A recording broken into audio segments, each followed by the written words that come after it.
Во Пробишти, представници на хидросистемот Злетовица и јавните предпријатија на Штип и Карвинци потпишаа меморандум за соработка. Според договореното, во текот на септември првите литри вода од овој систем треба да протечат во Штип и Карвинци.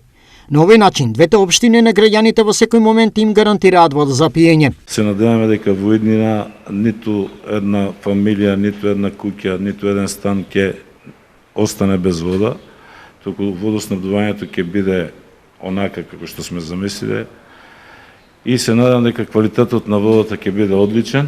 Исто и Карвинци ќе има бенефит, ќе има здрава и чиста вода за пиење, сите граѓани ќе имат вода, нема да има проблеми со вода, така да и цената ќе биде многу пониска во однос на сегашната. Според директорот на хидросистемот Злетовица Милија Елиевски, ова е финализација на првата од трите предвидени фази за користењето на хидросистемот, но со прифатлива цена за истата.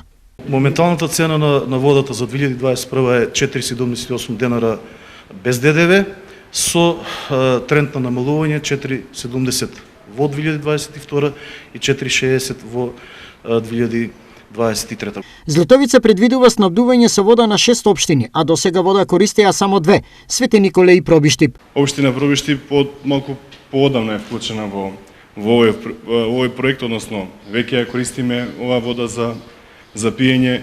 Мене како градоначалник на општина Пробиштип и домаќин на некој начин ме радува фактот што веќе се полека, но сигурно се заобкружува првата фаза на овој еден од најкапиталните проекти на Североисточна Македонија, тоа е хидросистемот Злетовица. Со вклучување на Штип во овој систем се обезбедуваат дополнителни 360 литри во секунда вода, потенцира градоначалникот Николов. Тоа е инвестиција некаде околу 5 милиони евра неповратни средства, со што Штип ќе добие најмодерна технологија за пречистување на вода за пиење. Со приклучувањето на Штип кон овој хидросистем, долгогодишно го решаваме горчливиот проблем на Штипјани водоснабдувањето. Во моментов најголем добитник е општина Карвинци, на која Злетовица ќе им обезбеди вода за 80% од жителите. Како општина Карвинци во моментот решаваме водоснабдување на 8 населени места или некаде околу 83% од жителите на општина Карвинци ќе добијат здрава и чиста вода за пиење. Освен вода за пиење, најголемиот систем во овој дел од државата треба да обезбеди и вода за наводнување на повеќе од 6000 хектари земјоделски површини.